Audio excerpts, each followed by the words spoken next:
Citizens of the world of reefing, you have tuned in to Ben and Rich at the Reef Beef podcast. This podcast is done by robots, and it is like what it is like for humans to be at a show or conference or reef club meeting where they are talking, and then the main thing has happened and everyone's hanging out and talking, and they are being very candid, and the candidness sometimes means words that you wouldn't say in most churches are said. If this is a problem for you, run, run, run now, run far. Attack, attack, attack.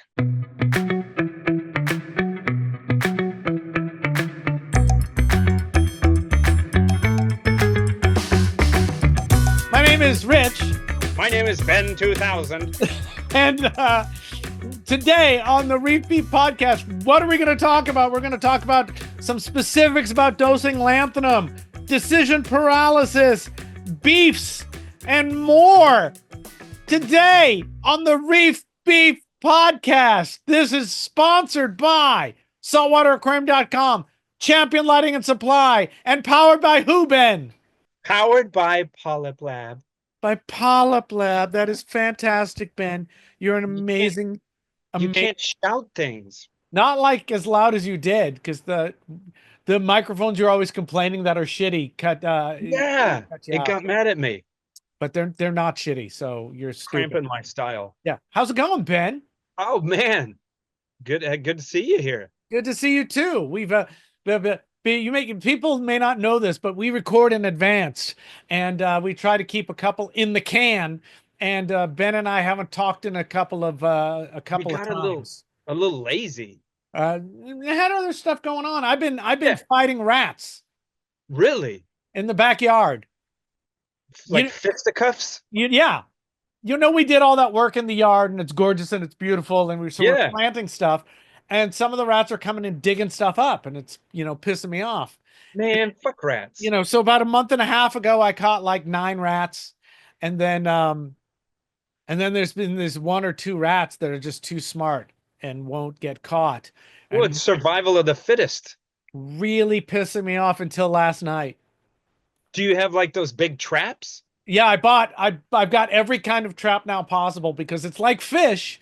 You can't just put out a trap and expect to catch everything, right? So I got a different kind of trap. Instead of stepping on the trigger, I've got actually one that they push through the trigger, but they don't like that one. But I've got one that's got a hook down. It's called a black cat rat trap. And you push the bait down into this hook into the bait. So they pick up the bait. And when they pick up the bait, that's when the trap snaps. Is it that one that looks like Black Jaws? No, that's just a snap trap. Oh, okay. I got them from England because being on the spectrum, the last 2 weeks I've been watching and reading everything about rat traps and trapping rats. You know what I wish you would do? You know those like old-timey bear traps? I wish you would get like a little tiny one. They have those. They're super dangerous though. And that's sort of nasty work, right? What is your ethics around killing a rat? Right? So you don't like them, but you want them to die quickly. No. Yeah, I want them to die quickly, but I'll tell you, we anthropomorphize rats because people have pet rats and they're so smart and they're so cute. Wild rats, they're not raised to be smart and cute. They're just raised to survive. And so one of the rats that I caught, when I caught a bunch of them, other rats came and just ate all of its guts out. Whoa, this is like free meal. Yeah. But, like I'm saying, last night with these new black cat rat traps from the UK, these things are pretty awesome. Well, you have to say it with the UK accent. What I think are the last 2. And it's certainly the big male that I've been trying to get for 2 months. He is definitely DEAD. He's like the alpha rat. Yeah, the alpha rat, because he had a spot on him, so I found him. And then his girlfriend got caught too. Actually, she got caught too. He went up, you can see on the video, went up to her, smelled her, went up to another. Oh, I guess you're dead. I'm going to eat. Dead. And then he did too. And so I'm pretty happy about that. There may be one more coming through a little space that I'm going to try for tonight. But other than that, I think as long as they're not As long as they're not digging up my stuff, I don't care. Here's my question. Can they and have they messed with your aquarium in any way? Only when they were under the house. So there was a time when they got in under the house, and they were actually coming in the house, but they didn't. It was just gross. It was just They like gross. pull up a chair next to you at the breakfast Yeah, nook. yeah, They're yeah. like, "Hey, Bob." I don't want to talk about that. Actually, that was a bad time. They Uh, ate you and had sex with you too, it didn't they? did, and then ate me some more. Uh, but there's rats all over the place. We're on an island. There's rats. It's not a big It's deal. Rat Island. But they're everywhere, to tell you the truth. But as if they're digging up my stuff, I gotta go to war. Now I've got the two bodies. I left them out on top of the pergola with a Oh my. camera, hope because we got two hawks that are nesting in the oak tree, and I'm hoping that the hawks will come eat the dead rat. Or what? Oh, this is maybe too twisted, but what if you started impaling them like Vlad the Impaler and you That would just had like a little section of your yard that was like, don't come in here. yes, They sir, don't care. They would just eat every tail. them. They would They eat them. they don't even care. It's like they're like, oh look, they got Bob. Oh cool, dibs They on don't. its leg. They don't care. They're rats are not the things from Ratatouille. They don't Oh, care. They're they fucking don't help you make fettuccine Alfredo no, they're not going to pull on. I don't have an anglerfish under here pulling my hair to catch another fucking anglerfish like or something Voltron. like Voltron. So anyway, that's what my I've been focused on like Do they 120%. chew cords? Or They they would can. chew like RO lines, wouldn't they? They could. I never had that happen. Oh, now that you have some equipment outside of the house, I wonder if they want to get in on that. No, I've got that stuff so they can't get in. You have it locked, rat proof. It's rat proofed. Yeah, Wow. no, because it's rats. Also, Yeah. there's no food in those areas, so there's nothing in there they want. But anyway, that's enough about rats. I think I'll cross that off the list. Cross that one out, Richard. We went headlong into that one. I think that anglerfish ate your brain. My brain's Saltwateraquarium.com. Look, it's going right to it. See, they have this app and it just makes it so easy to order. Like why would you not order? What do you need? It's on there. I And just they click. have- I just click. What's new? Let's see what's What's new. new? Whoa, it even has sound effects to it. Oh, these are great. These are great. Look at that. See that? That Right is there. that is Looks like that is the Trident sample line filter. If you're not running a sample line filter, you're silly. You should get one. They have them at saltwateraquarium.com. Oh, I not even I knew that those existed. Yeah, they're really cool. Yeah. But anyways, they have saltwateraquarium.com has 3 locations across the continental United States. Sorry, Hawaii. Sorry, Alaska. And that's how they get their package to you real quick. Yeah. In fact, I'm waiting for something for them right now. A I can't Tunzi believe magnet. it. Tunzi magnet should be coming to me any day now. Basically, we exist because saltwateraquarium.com loves us. So please go to them and show them some love as well. Use the app when you take a sit down. And the most important thing I want you to get out of this commercial is use our URL to get there so they know that you came to them from us. Yeah. Otherwise, how do they know? I think that anglerfish ate your brain. My brain's How are yeah, I was gonna boop a rat on the nose, but then Yeah. I thought Nah. you'd beat him up like that guy who booped your dog. Yeah.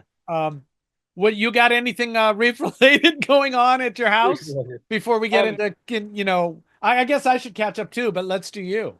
I had a client take down a tank and they gave me all the stuff. And so I've been using their stuff to pimp out I have a 150-gallon innovative marine, like a low boy where Yeah. I grow corals out and stuff. And so I only had part of it lit because I'm such a cheap ass and I wanted to light the whole thing, but I was like, man, that'd be expensive. And I did have I think it's called a solar flare. Like Todd from Champion gave it to me. It was from that Reef factory. Yeah. It was great and bright and everything, but I didn't and plus if you go to buy them, they're expensive. But so I just had that part lit. The rest of it was sort of like a cryptic area, the whole Yeah. tank. which wasn't bad or anything, but it limited my space. But I used the client had AI Hydra 64s, the ones with 4 This pucks. is this is the client that you sabotaged so you could get their equipment. Yeah, I said, well, it's fucked, and they said, yeah, go ahead and take it. Oh, it was the one that spent $5,000 piercing a hole in their wall to get, that had a Oh, heating problem in the wall. with those 2 tanks. Yeah, and then they're Yeah. like, we don't want them anymore. Yeah. Super weird, but what are you gonna do? Is the tariffs. Yeah, it's tariffs. Yeah, they're billionaires, but still, the tariffs The tariffs. scared So them away. you've lit that whole tank now? Yeah, now it's lit, but I did think it was cool to have part of it like a cryptic thing. One of these days, I want to make a tank where it's like that. I mean, there's a lot of people that do that. They have like a cryptic section, but Yeah. I just think it's pretty cool to have an unlit section and then over time see if what sort of sponges you can see growing. Yeah, there's sponge everywhere in my system. You could also just plumb another tank into it, Yeah. into your little system, and just let it go nuts. It is fun. Man, you got to come out here again. I want you to look, in the nooks and crannies of my display. Yeah. Fucking Sponge City, baby. Sponge City, USA. USA. I And guess I was about to say you could like specifically feed them, but you put enough food in your tank, really. yeah. Yeah. I did buy a bunch of haloclona, the blue sponge. I love haloclona. Because I want to give it a try again. I'd like it to take off. And I put it amongst the NPS. Man, I had 2 pieces that I was nursing for like it was over a year, and And then they didn't, because what I wanted to do is I want to have a huge haloclona. It's just a gorgeous blue. yeah, anybody out there who's got tips on successful haloclona growth over time, don't tell us about how you've kept it for 3 months or 5 months.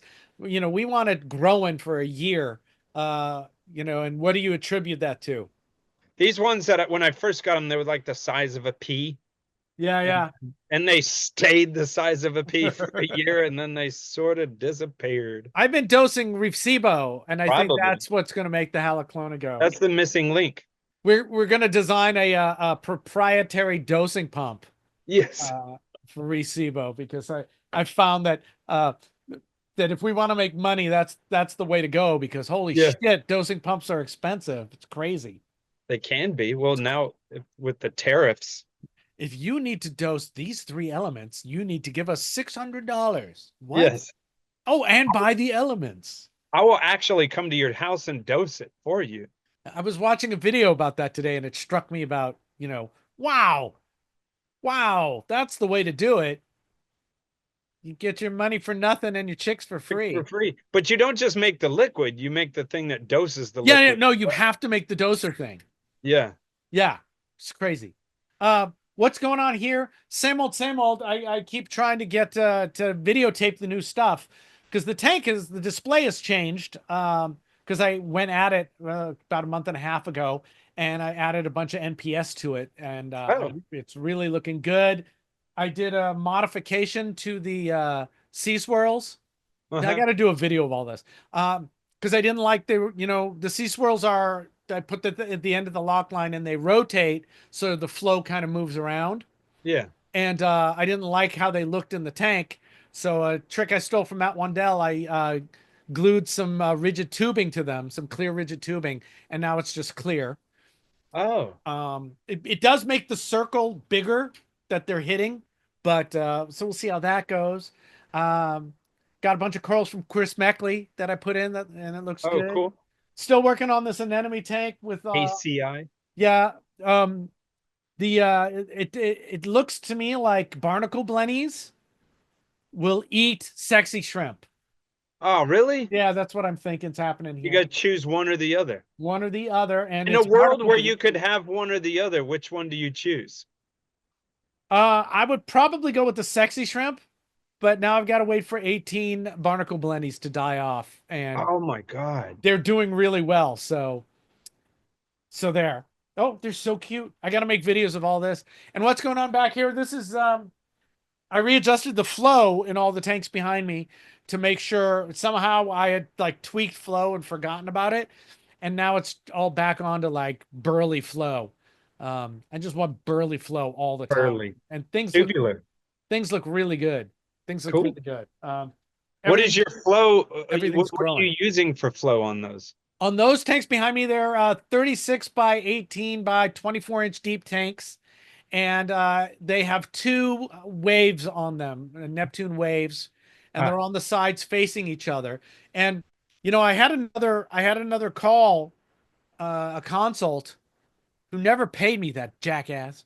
Oh, No, whatever. About flow, because flow is such a weird thing. But one of the things I like to do is have the flow change over time, right? Over the day, so it goes different directions. But another thing I like to do is have them set so it's not, I'm going to get back a second. So random flow is nice sometimes. Linear flow is nice sometimes. But if you're doing random flow all the time, you never get the whole body of water moving and you run into problems. yeah. So when I'm doing the random flow part, I like to have the flow where the interaction of the pumps happens, Uh-huh. where the plumes intersect. Oh, I know what you're saying. Like almost like a slide. Like one would be 80. Do you literally go like one's 80 and one's 20 and then one's 90 and 10 and then Yep. 50, 50 and Or I just have them on different timings. So they come on for 20 seconds each, except one of them comes on for 38 seconds or 32 seconds. So they change when they're on and off. And so where the plume is of interaction, the plume of interaction, that's what we're going to call it. man, No, that the vortex of interaction sounds better. The vortex of Ross interaction. vortex of interaction. Oh my God. Um, The event horizon. the like the Phantasmer danger meridian. Um, so that moves across the tank, so flow gets everywhere. But Man, that you makes a could lot of sense to me because like there's been tanks before where I might have two like MP40s or MP60s just sort of hitting in the middle, and then the client will call me and say that like, the substrate moves out. But if you're moving right, it around, it should sort of rake up the substrate. right. And if you have like different different Plumes of interaction. different tides, the Ross vortex of interaction, RVOI. Yeah. It's a Roving. terrible initialism. The Um, roving. the Rovi. So if you have it moving around, yeah, the sand moves, but then it gets moved back. But Yeah. that's what I've got going in there. Sometimes it's more dominant one direction or the other direction. Sometimes they're both on full. Sometimes it's truly random, and sometimes it's chasing itself back and forth. I've And mostly, in a nutshell, that is randomness, entropy. It but it's seeks entropy, Richard. but that's over time. Yes. Yeah, over time, all things go to zero. But Yes. it's in the increments of time that we deal in. You can't just have it on random. It doesn't do you any good. You've got to get the whole body of water moving one direction, then moving the other. I was thinking that with these flat pumps, like Mhm. the Nero or the Oh, J-Bow makes one now, that they're SLWs. the pucks. Yeah. What I would really like to do is, I mean, you could do this with Vortex too, but I would like to put four on each of on the corners, on the sides of the tank. 1, 2 top corners, 1, 2 bottom corners ish. That way Mhm. you could move the flow. You could gyre it vertically one direction and then the other direction, and horizontally one direction and then the other direction. You could spin it, and you could get all kinds of interaction. But I've said you would need to a device being able to program and control all of those uh, pumps. That would be the shit. That's what I would like. and that, unless I don't know it that I mean I use a lot of JBO SLWs and you can make them like what's the terminology now? They used to say master slave, but now it's just like parent or child, whatever. Yeah. But I've never done JBOs to do it like that. I mean, that's Yeah. Vortex is a little better. But Well, it's what I not. was I don't gonna like. say is, Yeah. what about doing a gyre vertically? I've done that before in a corner. Yeah. Oh, yeah. I do that too. Yeah. But the thing that I'm getting at is you need the controllability, right? So that's why I like to use the waves, and that's why I use the old gyres, because I can control them all through the apex, right? Yeah. And So that gives me a level of stupid control that nobody needs, but it's really fun. And then the other pumps that are in there are kind of random. They do their own thing. You know, I've got a Red Sea, which has a really cool setting where it builds up. It's on for 10 seconds at 10%, and then for 10 seconds at 20%, and then 30%. The Red Sea Gyre? Yeah, and you can set it to do that. And Oh, cool. I like that a lot. But Like the a thing, surge almost? well, yeah, a building surge kind of. Yeah. But if you were programming all the pumps individually to get those interactions, it would be Nightmare. you could do it, but ugh. That'd be your Ugh. full-time job. Ugh. Who wants to do that? Ugh. I'd rather get eaten by an anglerfish. Ugh. Let's see what else. I ordered a shade for this this sky pump over here on the anemone cube, which no one's seen yet. Think that anglerfish ate your brain. My brain's PolypLab! PolypLab! PolypLab! PolypLab! PolypLab! Oh, I'm about to order some PolypLab products today. Yeah? What are you going to order? I have a customer that has a Red Sea reefer, and I got tired of his stupid little filter socks, little 4-inch ones. I was over it. So I pulled that out and I was looking at it and I was like, you know what? I'm going to put Genesis blocks right there. Yeah. I just ordered another 4 Genesis blocks. I put them in the tank today. They came in one of the holders, and I sunk that in my sump, and we're going to use those in a month or two for an experiment. But I love PolypLab Genesis blocks. I swear by them. I think I might have like 60 something of them out there. Wow. And honestly, I've beaten this dead horse, but I think the coolest thing is like there was one time when I'd set up a new tank, you know, a new reef tank, whatever. And it's like, oh, I got to get materials to like jumpstart that. Do I need this? Do I need this product? I just move Genesis blocks over. I give the old client like new Genesis blocks, and the new client like pays for the old Genesis blocks. And it's so like great. it works so much better. So great. I don't have to like wonder what's in a bottle or not. It's just like I take them from healthy reef tanks and put them in new reef tanks. So great. PolypLab. Thank you, PolypLab. So get yourself powered by PolypLab. Think that anglerfish ate your brain. My brain's Okay, so tell me the thing that happened at your last client just now. Okay, so it's a large tank, maybe about 400 gallons. It's 4 foot tall tank that's set into the wall. So I show up and I'm looking at the tank, and there's one MP60 on the left wall and one MP60 on the right wall. So I just go up, I'm looking around, and I look at the MP60 on the left, and I'm like, wait a minute, damn it, it's not moving. So, you know, it has access from the back because it used to be a closet or whatever.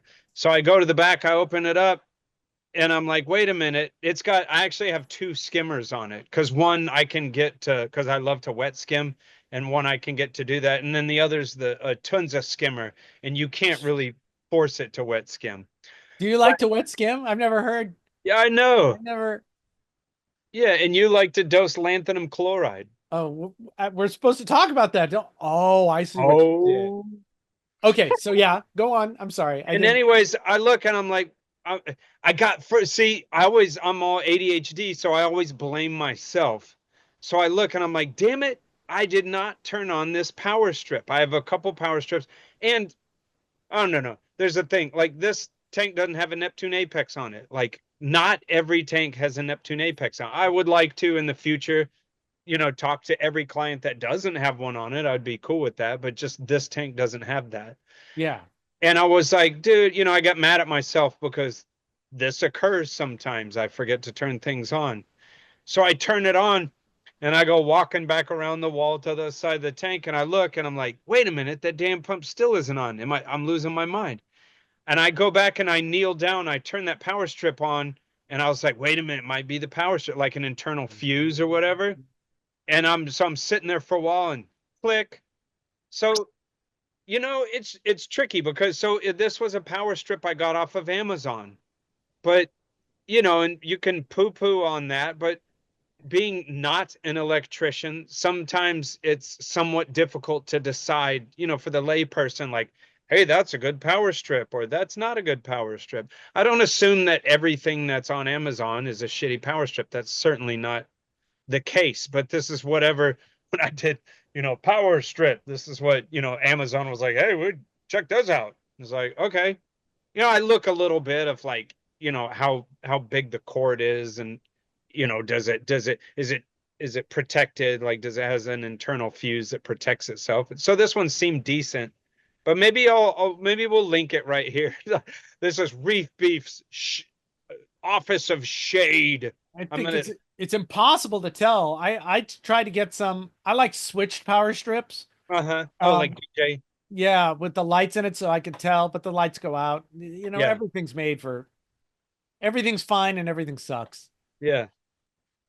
But no, it tripped me out. The good thing is I just happen to have a better power strip in my truck. Because the other thing that got me thinking, when I first, I spread everything between two different sockets, and it struck me that's like, man, I'm glad that the fucking main pump or something wasn't on there, because everything on there wasn't exactly critical. It was the secondary skimmer. It was the left-sided MP60. Oh crap! It was the doser for the AFR, so it hadn't been getting dosed. But I see that tank once a week, so it wasn't that bad. But it did occur to me to not just spread stuff out between these two power strips, but I was thinking like, man, I ought to be careful, like what critical things are, because they had an electrician come and they changed the regular 2 outlet on the wall to 4 outlets. So what I did after thinking about that is I was like, man, I'm going to unplug like the main pump and plug it directly into the wall, because I don't want to rely on a power strip shit in the bed. And I can put all the stuff on there that doesn't too much matter. So it actually affected me thinking about like what was in those power strips. Yeah, that's always important to think about your power distribution and what's going to happen if something goes out. The power strips are such a main point of problematicness, or they can be. Everything can be, right? Are the two outlets, the two 4-gang outlets, are they different circuits? They are. Oh, good. They are different. So, and they brought an electrician out because every time I'd work on the tank when it was cold, it would the GFCI would trip. And then this is so bad. They had an electrician out and they did all this work, and I asked the electrician, "Hey, while you're down there, could you turn that 2 outlet into a quad outlet?" And he was like, "Yeah." And he did all this other work and separated them on the board and all that. And we found out in the end it was just a heater that was like had a leak in it and was tripping the GFCI. So it really wasn't his electricity. It was. It's still better practice to have those separated, Yeah. I've got 4 circuits. You just want to. It's like when you said this one doesn't have an apex on it and you'd like it. You'd like to have apex on all your client systems because it could make troubleshooting issues easier. You may not have to drive everywhere, right? Yeah. But you don't need an apex at all on any system. It's a, you just got to think your system through and what's going to happen when something happens. And that's when something bad happens and how that's going to have a cascade of effects, and how are you going to deal with it? And the amount that you think about that is all up to you. Everyone is different, which is why, again, another thing, recipes are hard. It's just guidelines. I'd rather teach you how to think about cooking than how to make, teach a man to bake.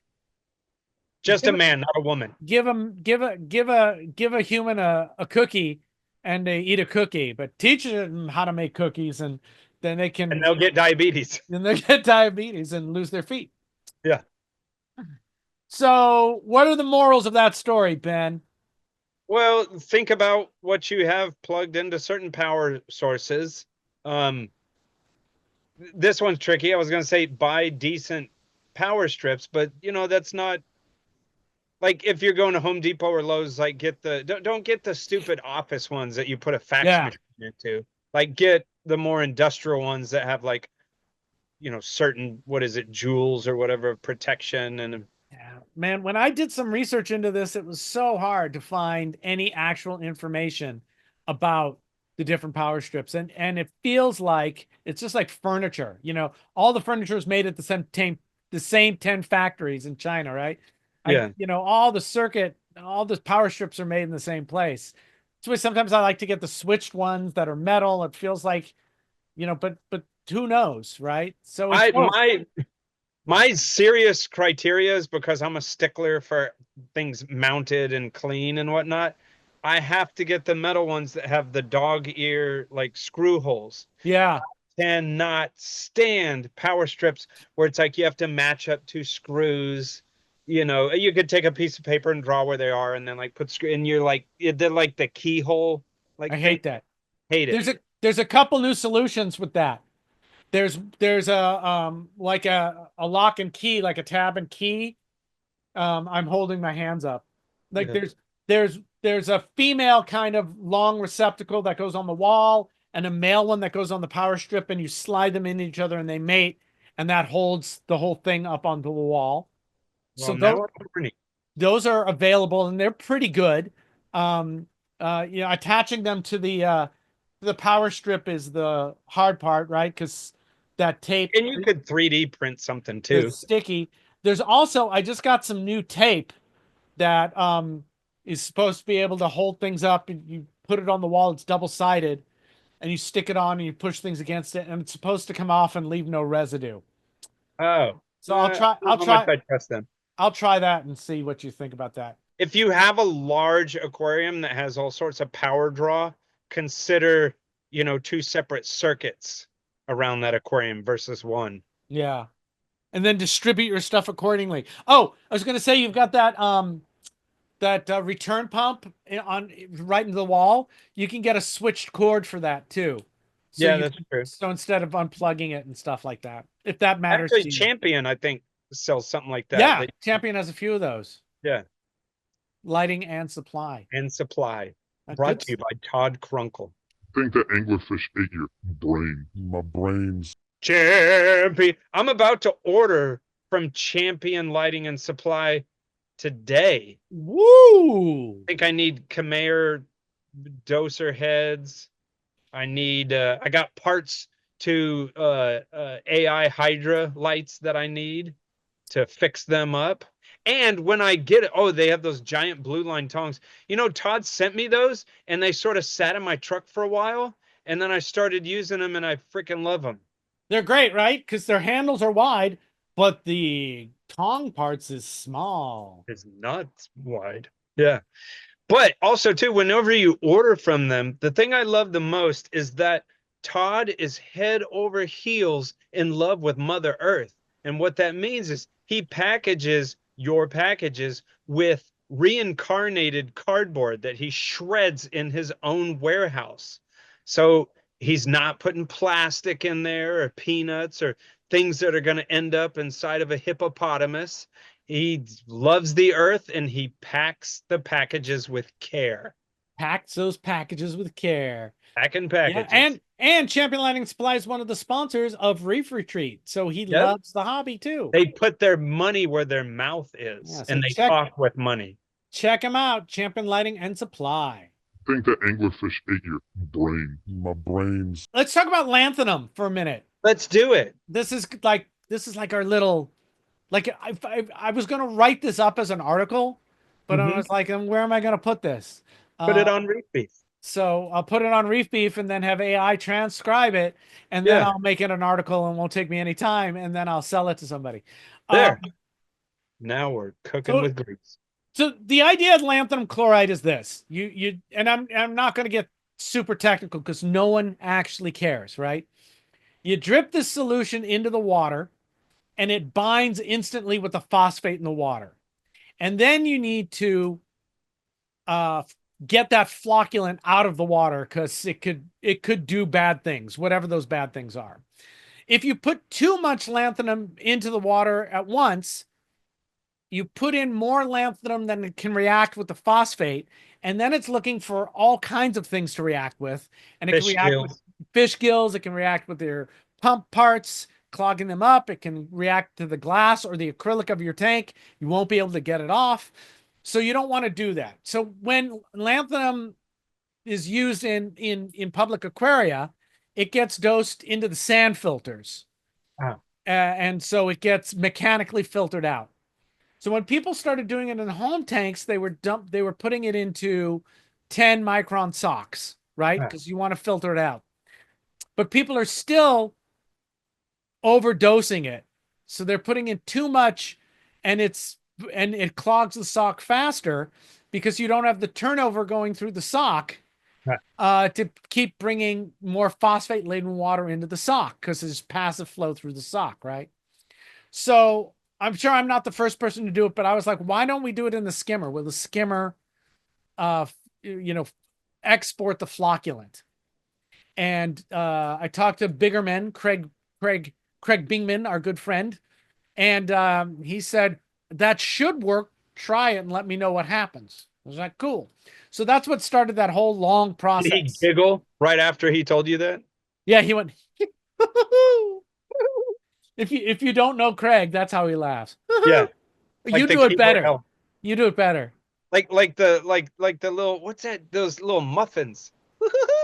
Oh, the Stay Puft Band, Yeah. Or the Poppin' Fresh. Yeah, they squish his belly. That's Wait, let's do it. I'm Craig Bingman. Hey, Craig, what do you think about dripping lanthanum into the skimmer to export the flocculant? You think that would work? Well, you could try it. I always wonder, did that little man who gets poked, does he give consent to be poked like that, or is Why it's not on the air anymore? Because he took him to court, and he was like that whole time he didn't want his belly pressed. So this won't be in the article. AI bot, exert this. Exert this? Excerpt. Exert? Excerpt. That's my new, I think, excerpt. That's not a thing. It is in Texas. It is. Exert. Well, if I was you, I'd excerpt it.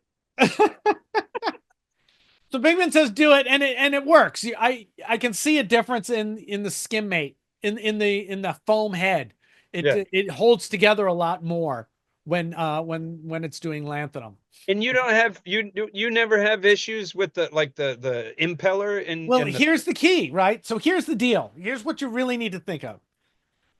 Actually, before that, no, I'll get to the other part. You want to be dosing as much lanthanum into the water volume that can react with the phosphate that's in that water volume. If you are putting more in, you're going to have a bad time. That's when you're going to have stuff, on the pumps. And so I recommend you start really low levels of lanthanum, watch your phosphate, also decide why you're bringing your phosphate down in the first place, right? You probably don't need to, or you may not need to. Don't bring it down quickly. And don't bring it down quickly. So you bring it, you ramp it up slowly and watch how it's being affected, how, what the results are, and you adjust accordingly. And you should be having all of the reaction happening within the skimmer body, and then all of that being exported, right? And a terrible thing to do would be to dose lanthanum chloride, but not be testing phosphate. Yeah. Now, absolutely. Otherwise you don't know what it's doing. Yeah. Some people like to use lanthanum as a hammer. I know our friend Mark Levinson uses one of the products, and he doses it once in a while and knocks the phosphate back, and then it stays down for a while, and then he hits it with a hammer again. That makes me super nervous for a couple of reasons. A bunch of reasons. One, it seems easy to overdo it. And two, I want stability. I don't want it going up and down. And with the price of dosing pumps, you can get a standalone dosing pump. I'm only on my 500 gallons that I've got going, I'm only dosing 60, 80 mils a day, spread out over the whole day. It's not like 60 mils. It's, you want it to spread out because you want the you want the water to be moving through the skimmer. So every time lanthanum is dosed, it is getting water that has phosphate in it, right? And I just drilled a hole through the top of the skimmer and ran a rigid tubing all the way down into the body of the skimmer. Does that make your skimmate like milky? No, it makes it a little bit drier. I mean, it holds together a little bit more. I wonder if it actually makes the skimmer work better. I don't know. I don't know By if just I making keep a more stable, dry foam. if I keep it clean, the skimmate doesn't seem as dirty. Right? If I let it get dirty, the goo, the skimmate Yeah. toothpaste happens. Yeah. The clogged artery. And I see a lot of people that's right. Oh, I like that. That's the plaque, the skim plaque. Yeah. Oh, that's great. That's exactly what it is. Ew, it's so gross though. But it LDL feels skimmate. it feels so good in your hand. Really? I rub it on my body. That was awkward. That had a hard time getting out of my mouth. Is that what makes That's what's wrong with me. Do you rub it on your hair? It's what makes your hair so luxurious? Yeah, it stays. I see a lot of people have problems with lanthanum when they use it like a hammer, either through the skimmer or otherwise. I think doing it through a sock just is more work than anybody really wants to do. And for $60, you can dose 24 times a day, little bit into the skimmer, and you don't have to worry about nothing. So don't use it like Rich's recommendations is don't use it like a hammer and go slow. I have a bin way that I would, man, when I think about, and no disrespect to you, I'm just saying, I sort of imagine you just took a drill and drilled right through the top of your head and then just like chunked a line in there. Yeah, because it was like, what's the easiest way to do this? This won't compromise the skimmer. If it's great, I'll go back and do it another way, which I've never done. So let's hear let me do that when I come see you next. Well, what's your way? So you take one of those 1/4-inch bulkheads. Yeah. The little bulkhead that you can get John Guest fittings on, and use a stepper drill bit, drill out the center there so it accepts the little bulkhead, and then put a John Guest 90-degree barbed elbow. And then, or wait, what are you feeding it through? Like a dosing, just some silicone tubing? What are you talking about? Yeah, it could be any tubing. It's RO tubing. Okay, well then you could just use the push to connect. It'd just be a good, solid way to do it. In the skimmer lid? Yeah, in the middle of the skimmer lid. No, that's the worst idea I've ever heard, ever. Why? Yeah, that's a terrible. I'm ashamed. This show is over. It is. No. But why? But this is like green Eheim tubing bad. Heavens to Murgatroyd, explain yourself. Okay, number one, you need to be able to get the skimmer lid off, right? You can still do that. And if you have to undo a fucking John Guest fitting every time you want to get the skimmer lid off, you're gonna hate yourself, right? Number two, that's right in the middle of where all the skimmate comes up.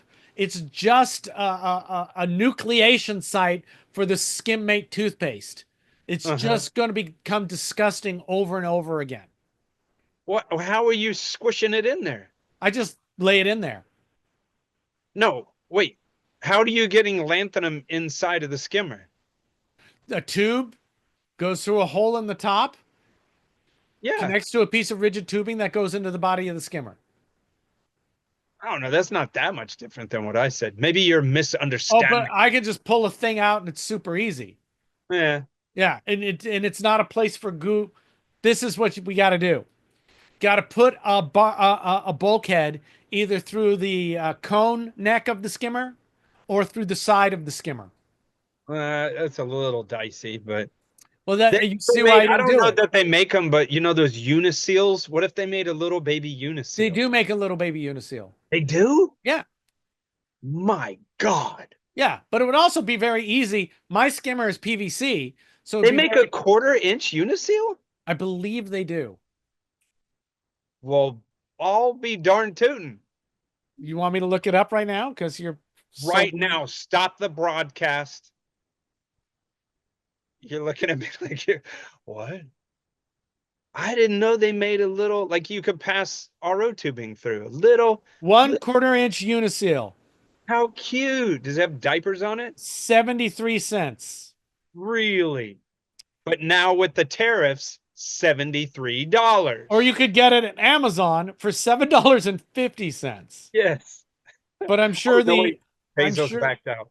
Wow, that is a tiny, tiny uniseal. Dude, I had no idea. It says That's 1/4 it. inch. When we're done recording here, I'm gonna go find some little baby uniseals. I wonder what the hole you had to drill for that is. Hole saw size 1/2. That is so cute. I believe a stepper bit. Yeah, a stepper bit would do that. Yeah, You can stepper bit into the side and then. sure. So- Or you just step a bit into the side and put an elbow all the way up and run the line down. So that would be the safest way to do it. So you'd Yeah. never actually have to touch anything. That's true. But but it works. As we know, because my shit's under the house, if it works, just leave it. All right, that's enough about lanthanum. Yeah. Get Yeah. out of here, Lanthanum. Yeah. Did it just Think that anglerfish ate your brain. My brain's. Hey, beefers. We love you. That's all I want to say. Thank you for helping us out. Thank you for buying us a coffee. Thank you for becoming members. Thank you for buying our merch. Thank you for liking Reef SIBO, which I'm putting 100 bottles together of as we speak, and with my feet apparently. And we dig you. If we've done some conference calls recently, some consults, which are great. We couldn't be doing this without you, Ben. What do you tell us about the Discord? Maybe The Discord is a place of fantasy. No, we have a Discord. fantasy. I wonder how many people are on our Discord. I don't know. Just about 600. Wow. So the Discord's a place where there's like, it's categorized, but it's like an ongoing conversation about all sorts of stuff. It's like a bar, and you come in and you're like, hey, Norm. And then Norm tells you the airspeed of a swallow, of a barn swallow. No, it's all sorts of aquarium nerds, and there's some different categories, ongoing conversation. It's great. There's even on the member side, there's like even a mental health section where if you feel like you're screaming into the void, you can scream into the void there. But it's just a good place of mirth and happiness. Mirth and happiness. And we couldn't do it without you, so thanks. We'll see you on the Discord. Think that anglerfish ate your brain. My brain's. You had a beef. Let's do your beef. Okay, so I was perusing through my Facebook, and I happened upon a post by Biota where they have, well, I don't know if they did, maybe it was like Bali Aqua Rich or whatever that is, but someone had bred conspiculatus angels. Was it Wittenrich? Maybe Wittenrich. And they were selling them, and I was just like checking out the comments, which is dangerous to do. Yeah. And there were so many people saying, oh, stupid captive bred stuff cost millions and millions of dollars. And it was funny, a friend of yours and mine, Chad Vossen, who has bred fish before, he was in the mud pit fighting the good fight. And he was like, do you know anything about these fish? Do you know how much they normally cost? Do you know anything? And it's like, just all these people, I just get frustrated. These people like shitting on captive bred stuff, but it's like, the prices fluctuate, but like a conspiculatus angel can be like $3,000, $5,000. And I don't remember the amount, but maybe it was somewhere around like $1,000 that Biota was selling them for. And just people were having this was dumb too. People were having a hissy fit. And I was also thinking as I was reading it, it's like, half you motherfuckers wouldn't even own a conspiculatus anyways. Yeah. It's just bitching about the price of things. And, if you're not even in that market, like, don't worry about it. Right. You're just bitching to bitch. Yeah. I And tell it's you, like, fuck, man. Social media is just lame sauce. Why you're arguing with, what did I say? Fuck the stupid. Yeah. Fuck the stupid. That's been your MO recently. It's so, man, just complaining about stuff. Well, we used to make fun of that, right? Yeah. How do you somebody who's actually had experience with this, please respond. And it's like, well, I've heard. It's like, I don't want to hear from you. Shut the fuck up. I don't want to hear what you've heard. If your sentence starts with, well, I've heard, it's like, no. No, I don't care what you've heard. That The- doesn't help me because I've heard that too. That's why I'm asking. So I wish there was space lasers. So anyone who starts a sentence with, well, I've heard, just gets, that's a space laser. Richard is holding a tiny space laser, as is his wont. it's just you want. No, but I don't know what other people think about this because it's not everyone that's keeping a conspicuous angel, anyways. But that's one of those fish. First of all, so damn expensive. Like, I don't mess with them, but I know they're like from around New Caledonia, and they're sort of cold water. They're like temperate or something. And it's like, I don't even know. It's sort of like keeping a blue dot jawfish or a Catalina goby I don't know. Blue dots do decent though. They can. They can. They can. But these are these things you need to look into it. We're like, oh, I can't keep this Catalina goby. And it's like, dude, they're from Catalina Islands. They're not tropical. Like, Yeah. stop. How long have you been doing this? 6 months? Yeah. Stop. Stop. Yeah. Why are conspicuous angels $1,000? It's like, that's not even in your purvey. To stop people like you from buying them. To keep you from exporting them from the economy. Although, if they're captive bred, meh, hit it with a hammer. I don't care. Yeah, just order one and drive your car over it. Do whatever you want with it. Is that the ethics behind that for real? It's still that a conspicuous angel has some sort of consciousness. Yeah, but so does every piece of meat you ate. Used to have a consciousness. Yeah, but if the they meat do that, itself doesn't, but the animal does. yeah, but hopefully they did that. Like, it's fast and quick. Well, I didn't say, leave it on the deck of the boat to flop around while you drink beers. Yeah. Nail it to grandpa's fence post. Have it slowly asphyxiate while you barbecue on the back of the boat and go water skiing. I didn't say that. I said hit it with a hammer. Go buy 10 conspicuous angels from Biota and impale them in your yard so the rats make love to them. Yeah, that seems beyond the pale. Yeah. Even Peter Singer, Peter Singer. And by the way, Rhett Talbot, our friend, he studied with Peter Singer. And I'm not jealous of many things, but man, am I jealous of that. That's so amazing. Even Peter Singer is like, the ethics of what we eat and animal liberation. He's not for, the problem is the suffering, not the killing. Okay. So if you can kill the animal very quickly with no suffering, okay, it's going to die eventually anyway. That's fine. But if its entire life is, like how pigs are raised or how veal is raised, the entire life is, or chickens or almost anything nowadays is torture. Well, then you might want to think about the ethics of that somehow, right? Yeah, like when you see the videos of the chickens in those cages where they can't move and they're like, which is all the fucking chickens. That's why chickens are affordable. When you don't think about it, because we don't go hunt chickens, but you're just like, oh, I want chickens. I want to go to the grocery store. And you don't know that they lived in a box their whole life. Yeah.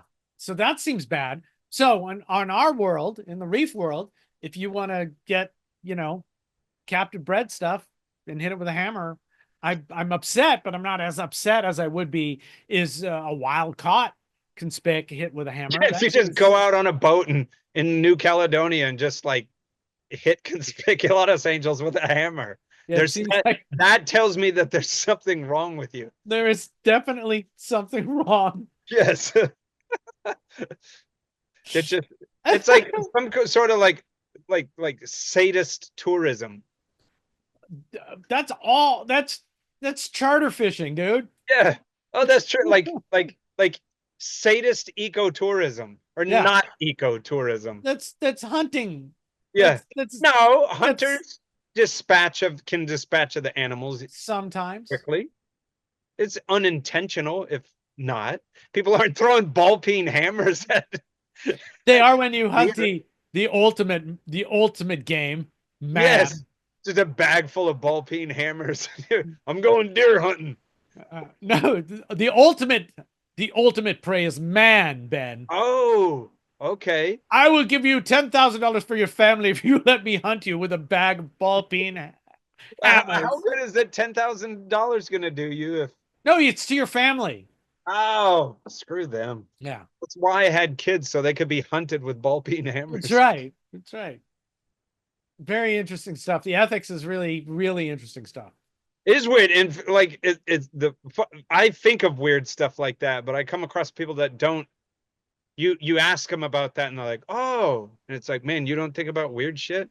Yeah, no, they don't. It's you don't know till you know, right? Yeah. If no one's ever asked you, or you've never challenged, or you don't have the kind of brain that thinks about weird shit, why would you think Well, about weird hell, shit? even I mean, granted, he's a child, but my son was. We were sitting there eating hamburgers, and he's like, "Dad, where does this come from?" He's like, "That's a cow, dude." And he was like, "How is this a cow?" And it's like, "It's the cow meat, and they grind it up." And he was like, "Where was the cow?" And it's like, "Oh no, they have like farms where they do this." And he was thinking it was like a grassy field, and I carefully showed him a video, and he was like, "Wow, that's sort of messed up." I was like, "Sorry, dude, I just messed you up." Well, but it doesn't mess you up, right? But most people, it seems like in the West, when their kids say about the cow, they say it comes from the store and they just push it off. And they never actually bother to think that it's an animal, you know? I think that everybody should have to go to a slaughterhouse and watch some of their meat get killed. Oh my God. This is sort of an aside, but when I was a kid, I was in Cub Scouts and my mom was the den leader. And one of the other Cub Scouts' dads was a foreman at a slaughterhouse. And Yeah, one of our our fucking forays was to a goddamn slaughterhouse. that is so awesome.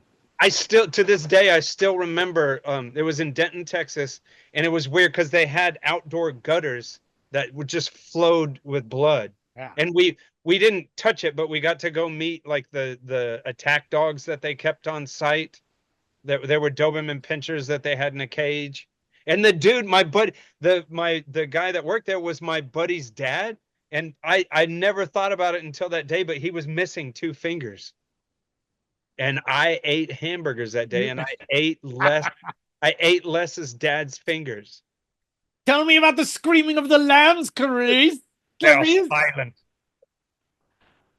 Yeah. I mean, and so I think everybody in our hobby should make friends with importers and go see a shipment that comes in badly. Oh, yeah. You know, it gives you an appreciation for what we get.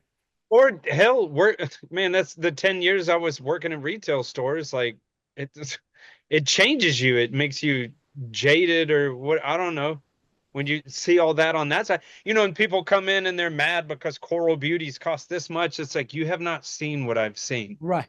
Exactly. Like, pardon me for trying to make some money out of this godforsaken industry. It's like, I want that coral beauty to be $20. And it's like, I'm not paying for you to have a coral beauty. Well, we get back to the thing I used to say as well, which is like, I think all the prices throughout the supply chain should be doubled.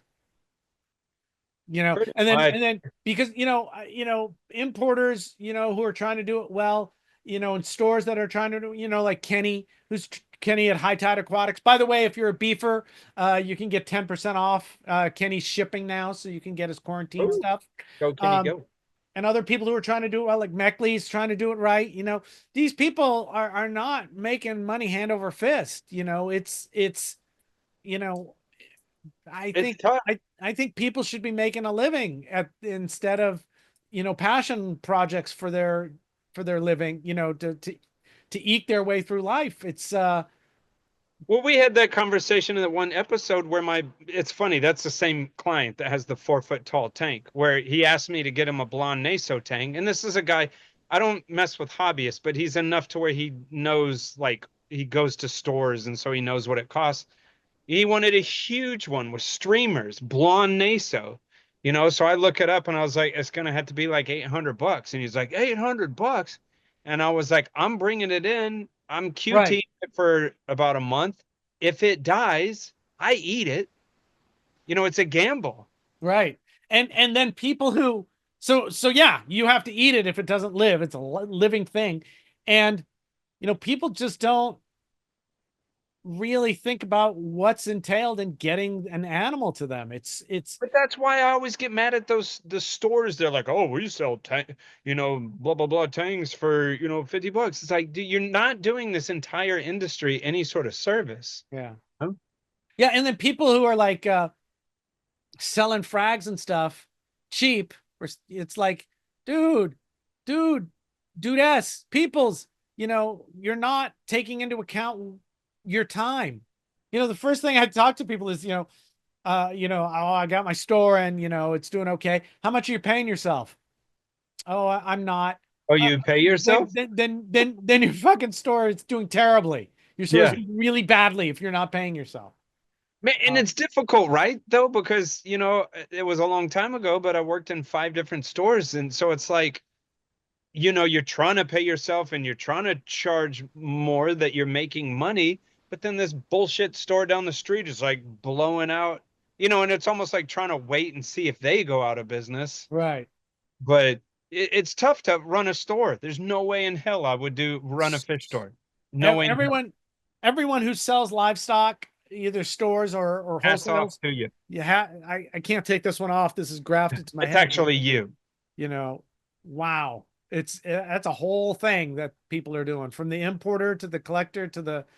I do think about Kenny in High Tide Aquatics, and I do think, like, and when we went to visit him, and I don't know if he's since then has an employee, but it's like, it's him in there. And Yeah. man, no one should disparage him for whatever price he's trying to glean off of that. But you Right. want a clean fish, go get it from Kenny if you're in that area, and No, that's will work. You ship it to you now.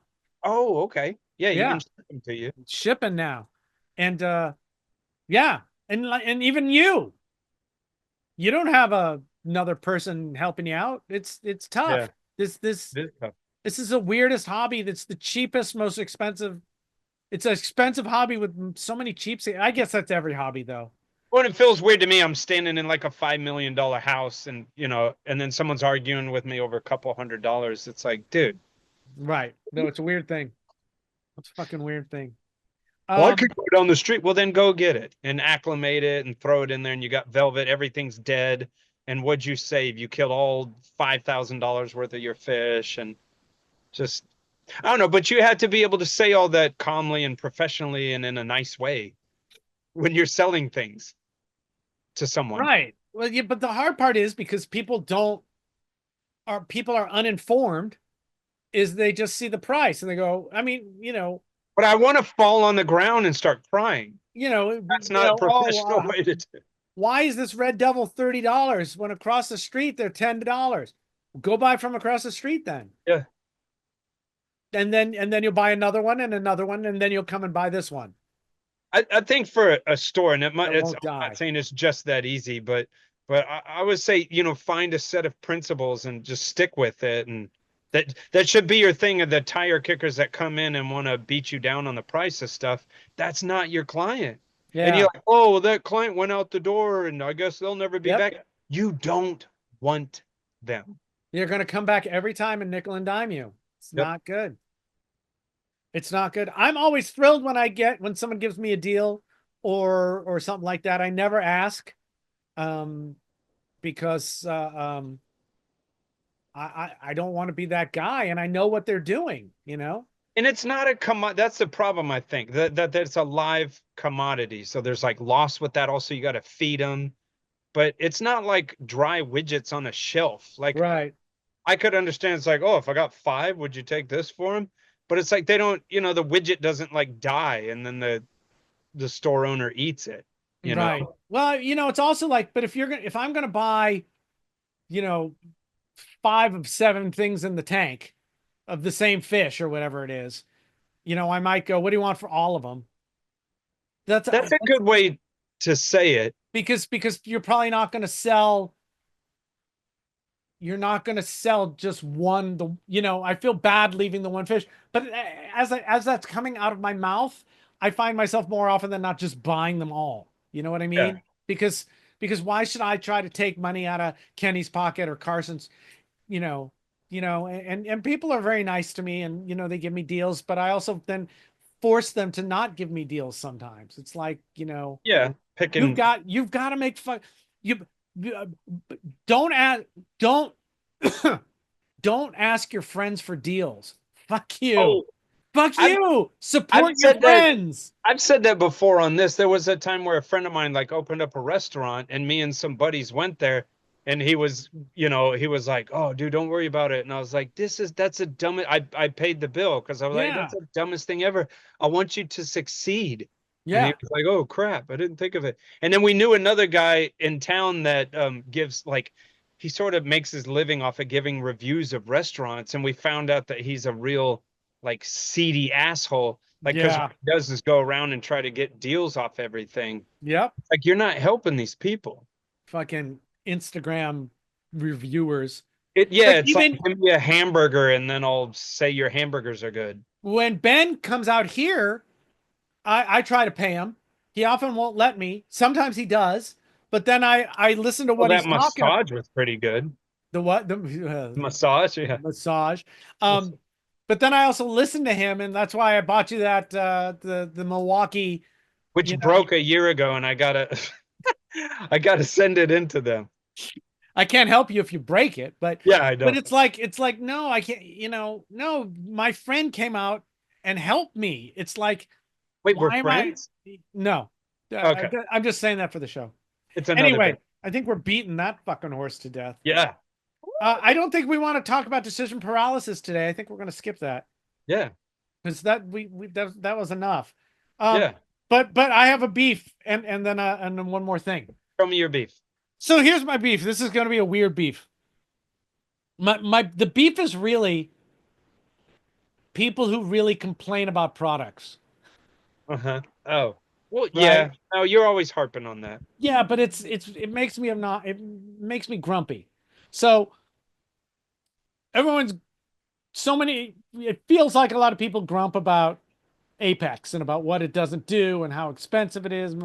Fine, right? Everything's got a problem, right? Everything's got its own eccentricities. I've got this Hydro Soul, right?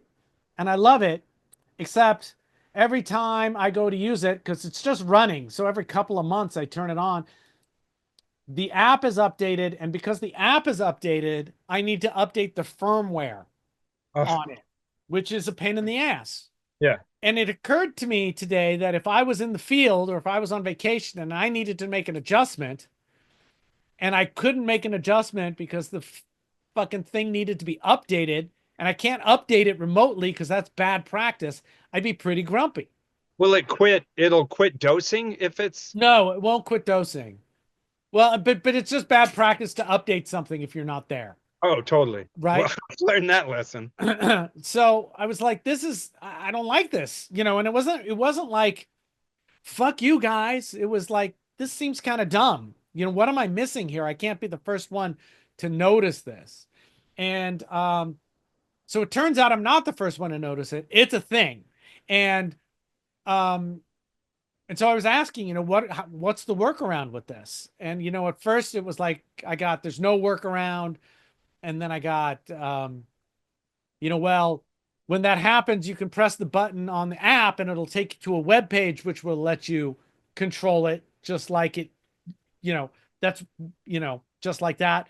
Although there are reports that sometimes they didn't put that web page up fast enough. And if you wait too long, you're too far behind, then it won't do it. I was like, that kind of sucks. I mean, I'm not knocking on Hydros, but like Hydros has some things here and there. There's not a product out there that that's the thing. I mean, but you can decide if that's a deal breaker for you. It seems like with Hydros though, you have to stay up on it. And that makes me a little nervous. But the main thing is, when I'm out of town, I don't want to get into a situation where I've got to do some updates or kind of do some janky thing. You're not standing in front of it. But what I can do, it turns out, and it was like, God, I wish this was just laid out. Here's the issue that you might have. here's the way you deal. We can't make the issue go away, but here's what you can do. So if on the iOS, I have no idea about Android because who the fuck has an Android phone? Um, um, you turn off automatic updates, and then the app won't automatically update. So the version of the app you have will work still with the firmware that's in your thing. Then when you get home, you put automatic updates back on. If you need to update, then you can update. So at least I know before a couple days before I leave town, I'm turning off auto updates on my phone. That's right. And so at the end of the world, at the end of it, it's yeah. Do I think it feels weird and a little lazy for that to be in this day and age? That that you can't make one iteration back of the software still work. My cameras, I often get a thing like, there's a new firmware, do you want it? And if I hit no, the camera still works, no Yeah. problem, right? But it seems awkward to me that there's not. I'm sure there's a reason, but it seems awkward to me that there's not a reason why the app won't continue working with older versions of the firmware. It's at least a few versions back, right? You don't think But- that's like in-house fuckery?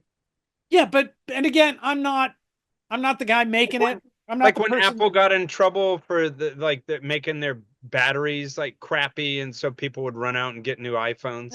That's a little different. I don't think they're doing it on purpose like that. I don't think it's nefarious. I think it's just a pain in the ass. I think they're looking to have everything be cutting edge and fantastic all the time. So they're making lots of changes to things all the time.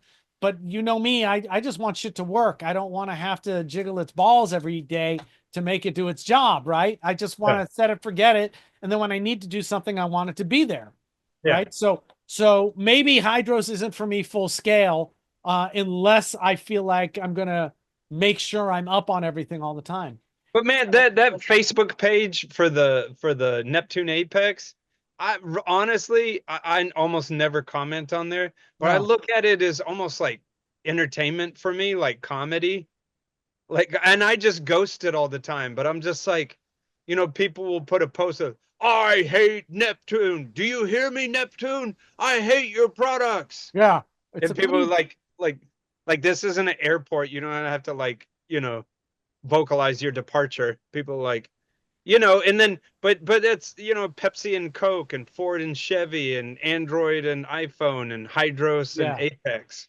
And everything works and nothing works. And everything sucks and everything's great. Some stuff's good for you, some stuff's not good for you. So I got no bad blood with Apex. I got no bad blood with Hydros. I love the Soul. This is one thing I don't like. I'd love it not to be like that, but I also understand that I'm a nut and I don't, I may not be the person that they are really catering to. So you don't think they sat in a boardroom and thought like, what is Rich gonna like? No, I know that Apex doesn't do that, because what Rich wants is stuff that 90% of other users would never ever care about. And I understand that too. Yeah. So what's the beef is, just relax on all these companies a little bit, Oh, if you want to get mad at customer service for Aperture, I guess I can feel like you should. That seems like they're a big enough company that their customer service should be top notch. Yeah. That's not the place to skimp, in my opinion. But give everyone a break. I was talking to Fugazi, and he and I talk about this once in a while. And the idea that we have any products in our industry is incredible.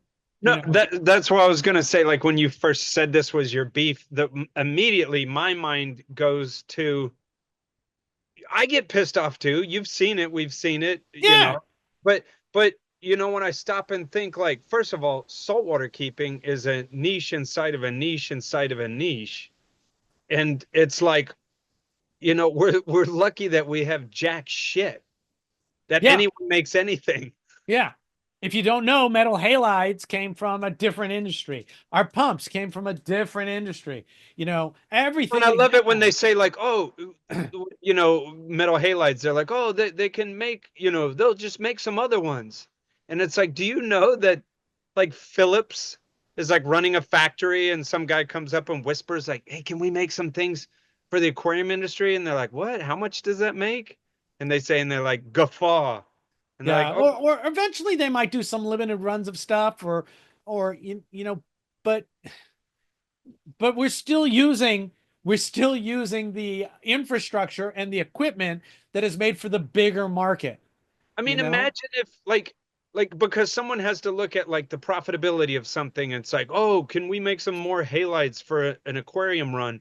And they're like, we have to make 10,000 units for it to make any sort of money and right, for me to give two shits about it. And they're like, oh, I don't even think there's barely 10,000 reef tanks out there using halides. It's not gonna work, right, you know?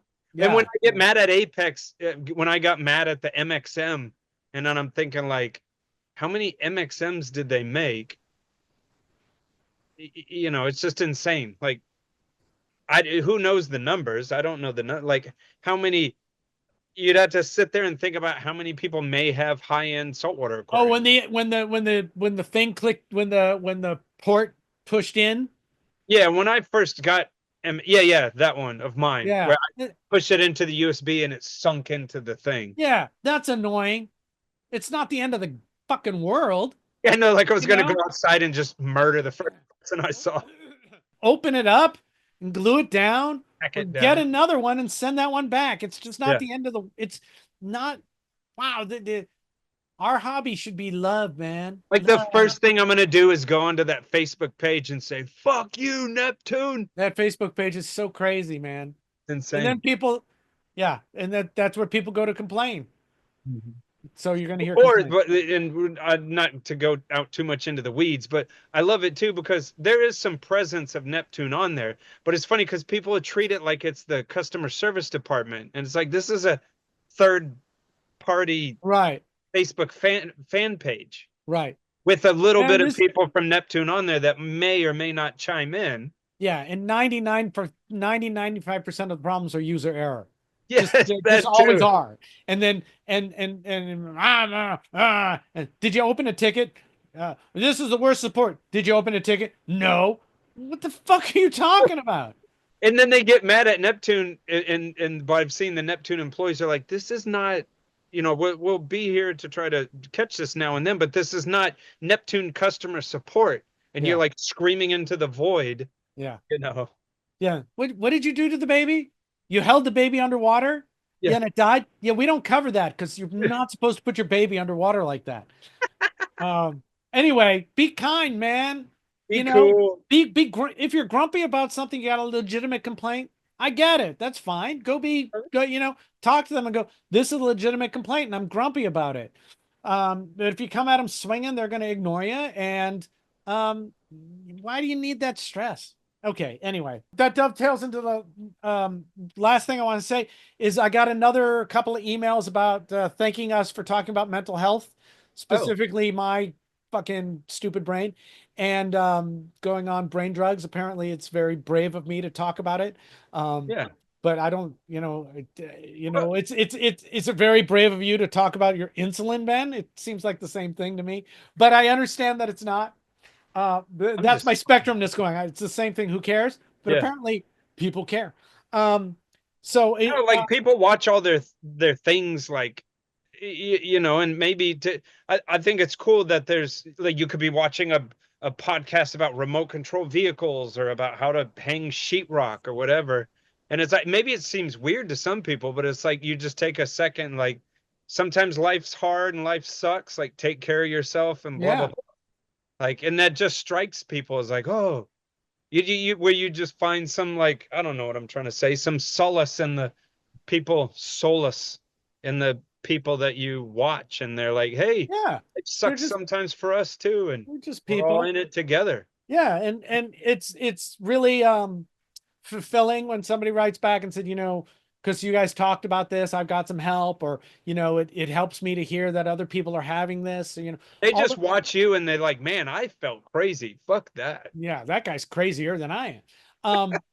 So I mean, it's great, and uh, if we can help people in real life a little bit, that's seems better than helping you with your tanks. Yeah, Although I hope we're helping you with your tanks too. So, and emails like that, or emails, about that something you heard that we helped with. Those are really, really, really nice for us to read makes us feel really good. So, never feel bad about sending us those emails. Don't send them to Yeah. anyone else. We're- Shit. I like Will Wheaton and how he reads audiobooks. Uh-huh. So I sent him an email saying, "Hey, I'm looking for audiobooks because I like the way you read them. So thank you." And he wrote back to me, Oh, no way. yeah, so it's nice. Or his publicist wrote back to me. Who cares? Yeah. But we don't have a publicist, so we ask. So Oh, we yeah, really we do. we really appreciate it. Hit us up on the Discord or whatever, so it's good stuff. What And if if you have diabetes, you're just screwed, Yeah. like Ben. Just get, tell me about it. There's nothing to be done. So that's our show. Basically what Rich and I are trying to say is like, don't be the rat that eats his buddy when he dies. That is so much better than any Full kind circle. of lyric. Don't be the cannibalistic rat. The cannibalistic necrophiliac rat Yes. in the At vortex of pump interference plume. Yes.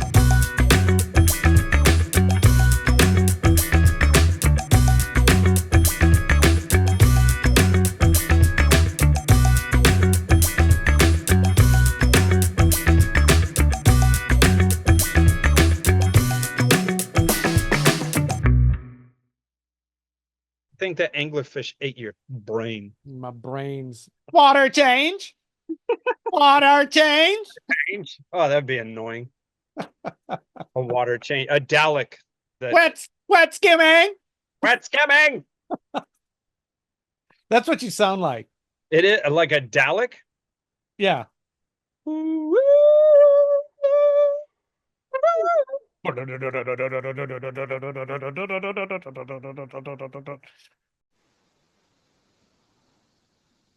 Richard, I don't know if you know this, but the recording is, in fact, in progress. I heard that somewhere.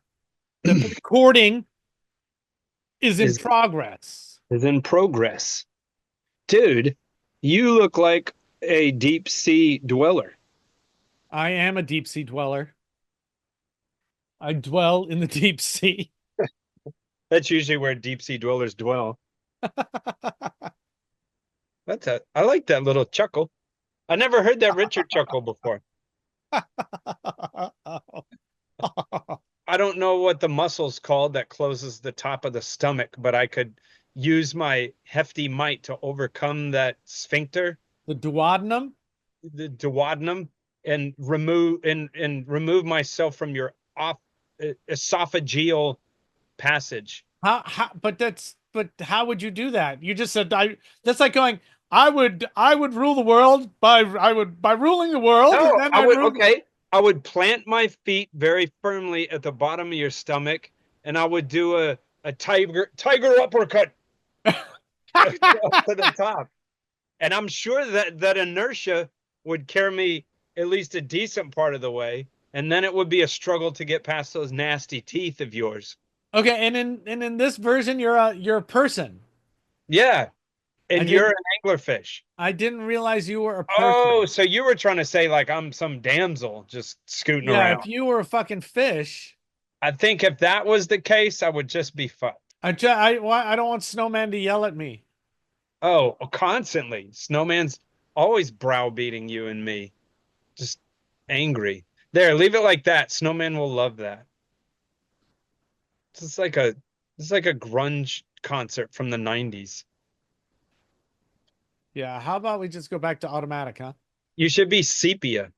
That's what we do. We're constantly trying to figure out like how can we piss off Snowman? How can we make it more difficult for Snowman to do their job? These are the things that keep me up at night. I think it's your mom. Meat curtains. My mom's name is Meat Curtains. That's not nice, Ben.